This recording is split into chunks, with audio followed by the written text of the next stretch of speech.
সুবাদে এরকম একটা পর্ব আসবে, আল্লাহ জিবরিলকে ডাইকা বলবে যে আরশের সাথে কান লাগাও। তো দেখবে যে আরশের সাথে কান লাগা একটা ক্ষীণ আওয়াজ আসতেছে, যেইখান থেকে বলতেছে হান্নান মান্নান আনকিযনি, ও হান্নান মান্নান আমাকে বাঁচানা। তো জিবরিল বলবে বড় ক্ষীণ আওয়াজ, হান্নান মান্নান বলে বাঁচাইতে বলতেছে। বলছে জিবরিল দৌড়ায় যাও, আমার বন্ধুর উম্মত আমাকে বাঁচানোর জন্য ডাকতেছে। জিবরিল যাবে দোজখের কাছে, মালিকের কাছে যাবে। মালিক লিস্টি দেখা বলবে কেউ বাকি নাই, আখরাস তো সবাইকে বাহির করে দিছি। ফিরে আসবে, আবার শোনাবে, আবার যাবে, আবার ফিরত আসবে। তৃতীয়বার এসে আল্লাহর ঠিকানা বলে দিবে, যাও দোজখের ওই অথই তলদেশে যায় দেখো, কয়লার মতো কয়লা হইতে হইতে পোকার পোকার রূপ ধরে গেছে, উপরে পড়ে আছে, ওইখানে যে কান লাগাও। তো দুইজনে যে কান লাগাবে, তো দেখবে ওইখান থেকে ক্ষীণ আওয়াজ বাহির হইতেছে, ইয়া হান্নান ইয়া মান্নান আনকিযনি, ও হান্নান ও মান্নান আমাকে বাঁচানা। ওই আওয়াজ আল্লাহর আরশের সাথে এসে টক্কর মারবে, ওইখান থেকে উঠায়া নিয়ে আসবে। বলবে আমার বন্ধুর উম্মত উঠায়া নিয়ে আস, আমি ওয়াদা করছি আমার বন্ধুকে রাজি করে ছাড়বো, আমি ওয়াদা করছি লা ইউখজিহি ফি উম্মতিক, তার উম্মতের ব্যাপারে আমি কপালে ভাঁজ পড়তে দিব না। আমার কথা কিন্তু শেষ জায়গায় চলে আসছে। ওই রসুল, ওই নবী আমাদেরকে আল্লাহ দিয়েছেন আমাদেরকে জান্নাতে নিয়ে যাওয়ার জন্য। মেরে দোস্ত, শুধু ওনার অস্তিত্ব না, উনি একটা আদর্শ নিয়ে আসছেন, উনি একটা ক্যারিয়ার নিয়ে আসছেন, উনি একটা জীবন নিয়ে আসছেন। যেই জীবনের একটা সুন্নত যদি কেউ তার নিজের জীবনে প্রতিফলিত করে, নিজের জীবনে অভ্যাসে রূপান্তরিত করে, আর নিজেকে অভ্যস্ত করে আল্লাহ পর্যন্ত যদি পৌঁছাইতে পারে, খোদার কসম এটার ওয়েট এতটুকু হবে, সমগ্র জগৎ একবার না 10 বারও যদি এক পাল্লায় রাখা হয় আর ওই সুন্নতকে এক পাল্লায় রাখা হয়, তো এই সুন্নতের ওয়েট বেশি। সমগ্র জগৎ এক না 100 কোটি বারও যদি হয়, তা সমগ্র ভান্ডারের সাথে যে দাম না হবে, যতটুকু দাম না হবে, আল্লাহর রসুলের এক সুন্নতের এর চেয়েও কোটি গুণ বেশি দাম। বিদায় আপনাদের পায়ে হাত রেখা বলি, উপরে কিন্তু আমাদের কোনো সামিয়ানা নাই, ডাইরেক্ট আকাশ। আল্লাহ 3 ভাগের 1 ভাগ রাত্রের অতিবাহিত হয়ে গেছে, আল্লাহ এখন প্রথম আকাশে চলে আসছেন, নিজেই আহ্বান করতেছেন, হাল মিন মুস্তাগফির আগফির আলা।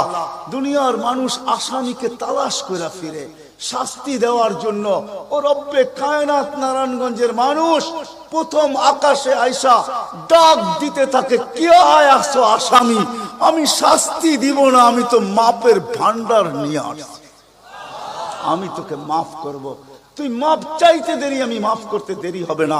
গুনার পরিধি যুবকরা কতটুকু, তোমাদের গুনার পরিধি কেমন? সমগ্র সৃষ্টি মিলাও যদি সারা জীবন গুনাহ করে, জিবরিল তার জন্ম থেকে মৃত্যু পর্যন্ত যদি গুনাহ করে, সমগ্র ফেরেশতা কেন সমগ্র সৃষ্টি মিলে আল্লাহর নাফরমানি করা ওই পর্যন্ত গুনাহকে পৌঁছাইতে পারবে না, যেই পর্যন্ত আল্লাহ বলতেছেন ওয়ালাউ বালাগাত যুনুবুকা ইনানাস সামা ওমা আশরাকতা বি ফাস্তাগফারতানি ফাগফারতু লাকা ওয়ালা উবালি। তোমাদের গুনাহ দিয়া যদি আমার আকাশের পরিধি পর্যন্ত ভেদ করে চলা যায়, একজনের গুনাহ, আমি তো বললাম সমগ্র সৃষ্টি মিলেও সম্ভব না, একজনের গুনাহ তো দূরের কথা, আমার আকাশের পরিধি ভেদ করে চলা যায়, তুমি মাপ চাইতে দেরি, আমি মাপ করতে দেরি করব না। এই উম্মত তো মাপ চাইতেও হয় না, নবীর সুবাদে আল্লাহ এই উম্মতকে সুযোগ দিবেন। তরজমা উলামায়ে কেরাম ভালো বুঝবে, আল্লাহ নিজেই বলে এই উম্মত যখন চিৎকার দিয়া মাথায় হাত দিয়া বসা পড়ে, আর চিৎকার যখন দেয়, হায় আমি বুঝি শেষ হয়ে গেলাম, ফালাম্মা তায়াক্কানতা বিল বাওয়ার ওয়া যানানতা আন্নাকা মিন আহলিন নার মানাহতু ইলাইকা রিদওয়ানি ওয়াল্লাইতু ইলাইকা গুফরানি কুলতু লাকা লা তাহজান গফারতু লাকা যুনুবা ওয়াল আওসার ওয়া লিআজলিকা সাম্মাইতু নাফসি আল আজিজুল গফফার। আল্লাহ বলে এই উম্মত যখন মাথা ধরে চিৎকার দেয়, আমি বুঝি শেষ হয়ে গেলাম, আল্লাহ বলে আমি আমার জায়গায় থাকতে পারি না, আমি দৌড়ায় ছুটে আসি, আমি আসার আগে আমার মাগফিরাতের চাদর দিয়া একে ঢাকা নেই, আমার রহমতের চাদর দিয়া, আমার রেজার চাদর দিয়া একে ঢাকা নেই, মাগফিরাতের ভিতরে ডুবায়া দেই, আমি আইসা পিঠে হাত বুলাইতে থাকি আর বলি চিন্তা করার কোনো কারণ নাই, তো ডাক আমাকে থাকতে দেয় নাই, আমি চলে আসছি, আমার রহমতের জোশ চলে আসছে, তুই মাপ না চাইলেও মাফ করে দিলাম। সুবহানাল্লাহ। মুহাম্মদুর রাসূলুল্লাহ সুবাদে বিদায় নারায়ণগঞ্জের মানুষ আমি যুবকদেরকেও বলবো, মা বোনদেরকেও বলবো, সবাইকে বলবো, শুধু আমাদেরকে জান্নাতে নিয়ে যাওয়ার জন্য আসেন নাই, একটা সুন্দর জীবন আমাদেরকে দেওয়ার জন্য আসছেন। 60-70 বছর একটা সুখের জীবন দেওয়ার জন্য আসছেন। 60-70 বছর একটা আনন্দের জীবন দেওয়ার জন্য আসছেন। 60-70 বছর একটা এনজয় মূলক জীবন দেওয়ার জন্য আসছেন। আমরা যেটাকে এনজয় বলি এটাকে এনজয় বলে না।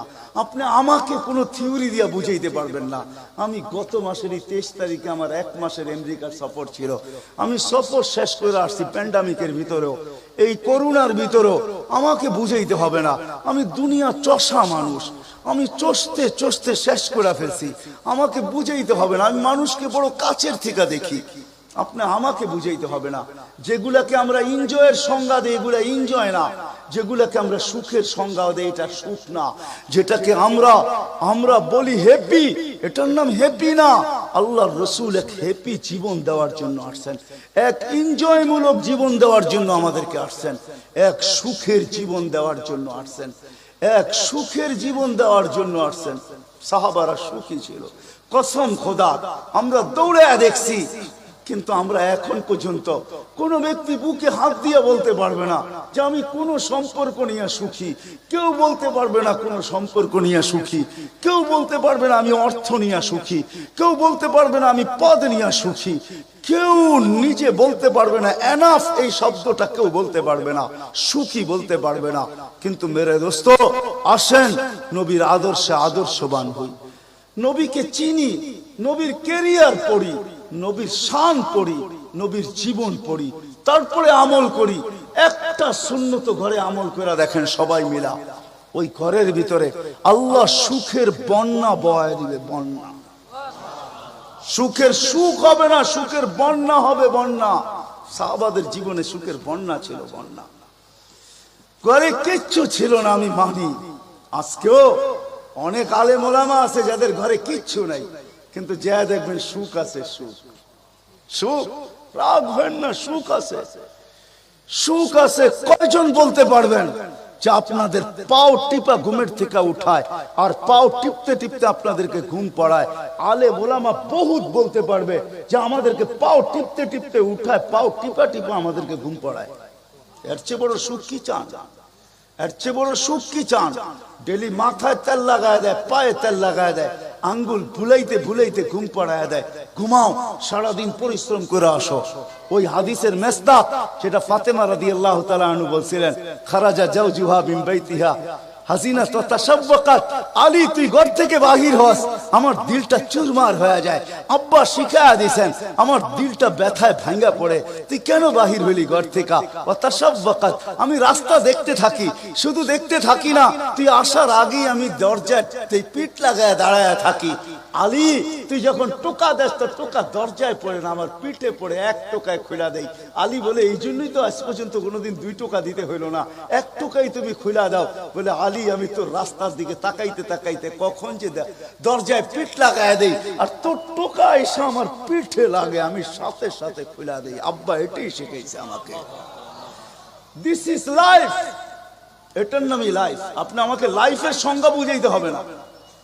আপনি আমাকে রাগ হবেন না, আপনারা আমাকে কোন দুনিয়া দেখাবেন? Canada, America, Australia, Europe, Japan, উন্নত বিশ্ব, চষতে চষতে আমার জুতা শেষ। আল্লাহ আমার মোকাদ্দরে রাখছে চষা। আমি বড় কাছের থেকে দেখি, এইখানে কান্নার অভাব নাই, এখানে কান্না। আমি জানি লাইফ কাকে বলে। লাইফ ওইটার নাম যেটা মুহাম্মদুর রাসূলুল্লাহর আদর্শমূলক লাইফ। লাইফ, এই জন্য পায়ে হাত রাখি। এই রাত্রে আল্লাহ প্রথম আকাশে সবার কাছে পায়ে হাত রাখবো। আমি বেশি বলবো না, ডেলি একটা সুন্নত শিখেন। ডেলি কয়টা? একটা সুন্নত। চাই সেটা খাওয়ার হোক, চাই সেটা শোয়ার হোক, চাই সেটা চলার হোক, চাই সেটা বলার হোক, চাই সেটা ঘুমানোর হোক, চাই সেটা বাথরুমে যাওয়ার হোক, চাই সেটা মসজিদে ঢুকার হোক, চাই সেটা কারোর সাথে কথা বলার হোক, চাই লেনদেনে হোক, একটা সুন্নত শিখেন ডেলি। হায় মুহাম্মদুর রাসূলুল্লাহ বড় চোখের পানি ঝরায় গেছে। আমাদেরকে জান্নাতে নিয়ে যাওয়ার জন্য আসছেন, নাইলে আসতেন না। দুজাহানের বাদশা কেন আসবে? জমিনে কেন পাও রাখবে? যার রহমতের ভিতরে, যার অস্তিত্বের ভিতরে সমগ্র জগতের অস্তিত্ব লুকানো ছিল। শুধু শুধু আল্লাহ আদম আলাইহিস সালামকে বলেন না, লাউলাহু লামা খালাকতুকা ইয়া আদম, উনি না হলে তোমার অস্তিত্ব হতো না। লম্বা কাহিনী আমি শর্টে বলতেছি, তোমার অস্তিত্ব হতো না। যার নামটা নিজের নামের সাথে মিলায় রাখছে, এটাই বলে দিচ্ছেন। যুকিরতা ইদা যুকিরতা, যুকিরতু যুকিরতা ইদা যুকিরতা, যুকিরতু ও যুকিরতা মাই। আমার নাম যখন উচ্চারণ হবে বন্ধু, তোমার নাম উচ্চারণ হবেই হবে। আমি আমার নামের সাথে তোমার নামটা মিলায় রাখছি। যাকে আল্লাহ 1000 বছর সৃষ্টির 1000 বছর আগে যার আল্লাহ পরিচয়ের ডঙ্কা বাজাইতেছেন, ইয়াসিন 1000 বছর আগে পড়ছেন, তখন আল্লাহ বসাইতেছে ইয়াসিন আল কোরআনিল হাকিম। আমি তো বলি উলামা বুঝবে, ইয়াসিন আল কোরআনিল হাকিম ইন্নাকা লামিনাল মুরসালিন। আমি তো বলি ইন্নাকা ওকে বলা চলে যে সামনে উপস্থিত বসা, আরবি গ্রামার এটাই বুঝায়। আল্লাহ মনে হয় বন্ধুকে সামনে বসাই বলতেছিলেন ইন্নাকা লামিনাল মুরসালিন। আমার মনে হয় পেটে হাত রাইকেই বলতেছিলেন ইন্নাকা লামিনাল মুরসালিন। বন্ধু আপনি নবী হিসাবে প্রেরিত বন্ধু। ওই রাসূল কি রাজি? একটা সুন্নত শিখবেন? হ্যাঁ, কে কে ওয়াদা করতে পারেন? ওয়াদা, কিন্তু ওয়াদা দূর দূর পর্যন্ত। যদি নবীর মোহাব্বত থাকে আপনার ভিতরে, একটা সুন্নত ডেলি শিখবেন, ওটাকে নিজে জীবনে অভ্যস্ত হন। নবীর যুবকদের পায়ে হাত রেখা বলি, শিখো নবীর কেরিয়ার, শিখো নবীর শান শিখো। ফেসবুকে উল্টা পাল্টা জিনিস দেখো না, উল্টা পাল্টা প্রচার করো না, নবীর শান প্রচার করো, নবীর শান শিখো। আমাদের কোন নবী আল্লাহ দিছেন, তার শান শিখো, তার শান প্রচার করো, তার কেরিয়ার প্রচার করো। নবীর খাওয়া কেমন ছিল? হায় হায়, শুধু শুধু আল্লাহ বলেন নাই ইন কুনতুম তুহিব্বুনাল্লাহ ফাত্তাবিউনি ইউহিব্বুকুমুল্লাহ। শুধু আল্লাহ ভালোবাসবে না, তোমাকে চুমা দিবে না, তোমাকে বুকে জড়াবে না, তোমাকে আল্লাহ নৈকট্য দিবে না, বন্ধুত্ব দিবে না। ওয়া ইয়াগফির লাকুম যুনুবাকুম, আল্লাহ ওয়াদা করতেছে গুনাহ মাফ করলেও মাফ, না করলে তো নাই, করলে মাফ মাফ মাফ মাফ মাফ। কেন? ওয়াদায় সিগনেচার করে, ডিডে সিগনেচার করে ফেলছি, আমার বন্ধুকে আমি লজ্জিত করব না। হায় হায় হায়, কিয়ামতের দিন যার আমলনামা সামনে ঝুঁকবে না, আল্লাহ রাসূল দাঁড়ায় আল্লাহর দিকে দেখবে আর বলবে আমা কুনতা লা ইউখজিকা ফি উম্মতিক, আপনি কি বলেন নাই যে আপনি আমাকে উম্মতের ব্যাপারে লজ্জিত করবেন না? পাল্লা তো সামনে ঝুঁকে না, কি করব? তো আল্লাহ বলবে বন্ধু রহমতি, রহমত দিয়ে ঝুঁকায় দিব। তো আল্লাহ রহমত দিয়ে পাল্লা ঝুঁকায় দিবে, আল্লাহর রাসূলকে আল্লাহ হাসায় দিবে। ফায়াবতাসিম, আল্লাহর রাসূল হাসা উঠবে, বাহ ঝুঁকে গেছে।